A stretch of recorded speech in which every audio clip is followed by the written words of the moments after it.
April 22ರಿಂದ May 14ರ ತನಕ ಜರುಗಿದ ಶ್ರೀ ಮಹಾಲಿಂಗೇಶ್ವರ ಮಹಾಗಣಪತಿ ದೇವಸ್ಥಾನದ ಅದ್ಧೂರಿ ಬ್ರಹ್ಮ ಕಲಶೋತ್ಸವ ಭಕ್ತಿ ಸಂಪ್ರದಾಯ ಸಂಘಟನೆ ಮತ್ತು ಜನಸಾಗರಕ್ಕೆ ಸಾಕ್ಷಿಯಾಯಿತು. ಪಡುಬಿದ್ರೆಯ ಶ್ರೀ ಮಹಾಲಿಂಗೇಶ್ವರ ಮಹಾಗಣಪತಿ ದೇವಸ್ಥಾನದಲ್ಲಿ ನಡೆದ ಬ್ರಹ್ಮ ಕಲಶೋತ್ಸವ ಕೇವಲ ಒಂದು ಧಾರ್ಮಿಕ ಕಾರ್ಯಕ್ರಮವಾಗಿರಲಿಲ್ಲ, ಅದು ಊರಿನ ಆತ್ಮವನ್ನೇ ಒಂದೇ ವೇದಿಕೆಯಲ್ಲಿ ಸೇರಿಸಿದ ಮಹೋತ್ಸವವಾಗಿತ್ತು.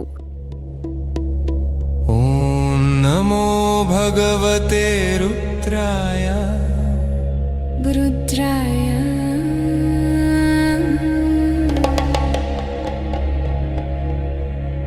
ನಮಸ್ತೆ ಅಸ್ತು.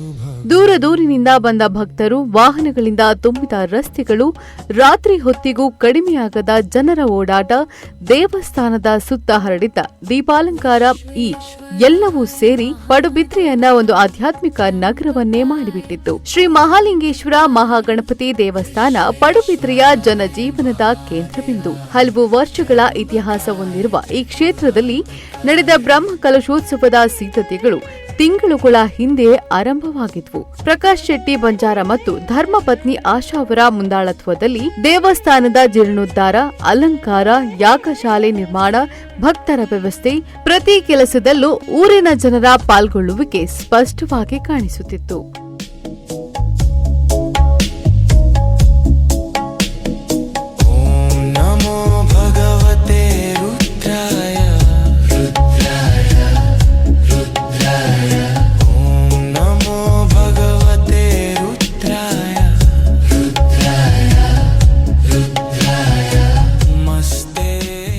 ಹಿರಿಯರು ತಮ್ಮ ಅನುಭವ ಹಂಚಿಕೊಂಡ್ರೆ, ಯುವಕರು ಸ್ವಯಂ ಸೇವಕರಾಗಿ ದುಡಿದ್ರು, ಮಹಿಳೆಯರು ಪೂಜೆ, ಪ್ರಸಾದ, ಅಲಂಕಾರದಲ್ಲಿ ತೊಡಗಿಕೊಂಡ್ರು. ಈ ಉತ್ಸವದಲ್ಲಿ ನಾನು ಎಂಬುದು ಕಡಿಮೆ, ನಾವು ಎಂಬ ಭಾವನೆ ಹೆಚ್ಚಾಗಿ ಕಂಡಿತು. ಬ್ರಹ್ಮ ಕಲಶೋತ್ಸವದ ಅಂಗವಾಗಿ ಹಲವು ದಿನಗಳ ಕಾಲ ವಿಶೇಷ ಹೋಮ, ಹವನ, ಪೂಜೆಗಳು, ಧಾರ್ಮಿಕ ಸಭೆಗಳು ನಡೆದವು. ಬೆಳಗಿನ ಜಾವದಿಂದಲೇ ದೇವಸ್ಥಾನದ ವಾತಾವರಣ ವೇದ ಮಂತ್ರಗಳಿಂದ ಮೊಳಗಿತ್ತು. ಯಾಗಶಾಲೆಯಲ್ಲಿನ ಅಗ್ನಿಹೋತ್ರ, ಕಲಶ ಪೂಜೆ, ದೇವರ ಅಭಿಷೇಕ, ಮಹಾಪೂಜೆ, ಪ್ರತಿ ವಿಧಿವಿಧಾನವೂ ಸಂಪ್ರದಾಯಬದ್ಧವಾಗಿ ನಡೆಯಿತು. ಕೇವಲ ಪೂಜೆ ಮಾತ್ರವಲ್ಲ, ಪ್ರತಿಯೊಂದು ಕಾರ್ಯಕ್ರಮದಲ್ಲೂ ಶಿಸ್ತು ಮತ್ತು ವ್ಯವಸ್ಥೆ ಗಮನ ಸೆಳೆದವು. ಸಾವಿರಾರು ಜನರು ಇದ್ರೂ ಎಲ್ಲೆಡೆ ಸಂಘಟಿತ ನಿರ್ವಹಣೆ ಕಂಡುಬಂತು. ಜನರ ಮಹಾಪೂರ ಕಂಡ ಪಡುಬಿದ್ರೆ. ಈ ಉತ್ಸವದ ದೊಡ್ಡ ವಿಶೇಷವೆಂದರೆ ಭಕ್ತರ ಸಂಖ್ಯೆಯ ಅಂದಾಜೆ ತಪ್ಪುವಷ್ಟು ಜನರ ಆಗಮನ.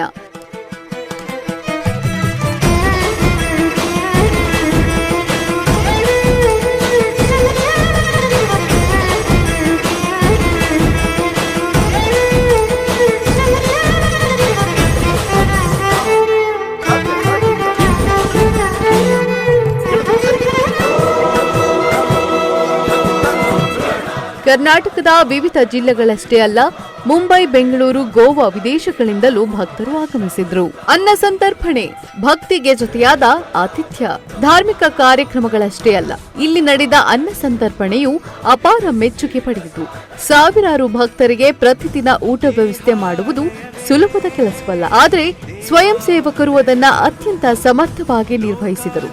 ಒಂದು ದೇವಸ್ಥಾನದ ಉತ್ಸವ ಯಶಸ್ಸು ಅಲ್ಲಿ ಬಂದ ಭಕ್ತರಿಗೆ ದೊರೆಯುವ ಗೌರವದಲ್ಲೂ ಇರುತ್ತದೆ ಎಂಬುದನ್ನ ಪಡುಬಿದ್ರಿ ಮತ್ತೊಮ್ಮೆ ತೋರಿಸಿತು.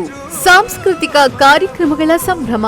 ಬ್ರಹ್ಮ ಕಲಶೋತ್ಸವ ಕೇವಲ ಧಾರ್ಮಿಕ ವಿಧಿಗಳಿಗೆ ಸೀಮಿತವಾಗಿರಲಿಲ್ಲ. ಸಂಜೆ ಹೊತ್ತಿಗೆ ದೇವಸ್ಥಾನದ ವಾತಾವರಣವೇ ಬದಲಾಗುತ್ತಿತ್ತು.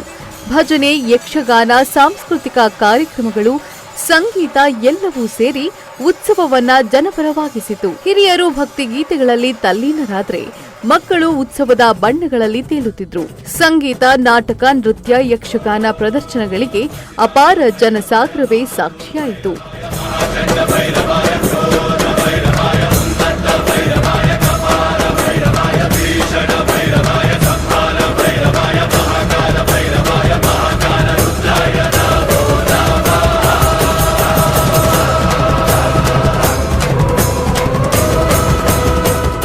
ದೇವಸ್ಥಾನ ಉತ್ಸವಗಳು ಕೇವಲ ಭಕ್ತಿ ಕೇಂದ್ರಗಳಲ್ಲ, ಅವು ಸಮಾಜವನ್ನ ಒಟ್ಟುಗೂಡಿಸುವ ಸಾಂಸ್ಕೃತಿಕ ವೇದಿಕೆಗಳು ಹೌದು ಎಂಬುದನ್ನ ಈ ಬ್ರಹ್ಮ ಕಲಶೋತ್ಸವ ಮತ್ತೆ ನೆನಪಿಸಿತು. ಅಚ್ಚುಕಟ್ಟಾದ ವ್ಯವಸ್ಥೆ.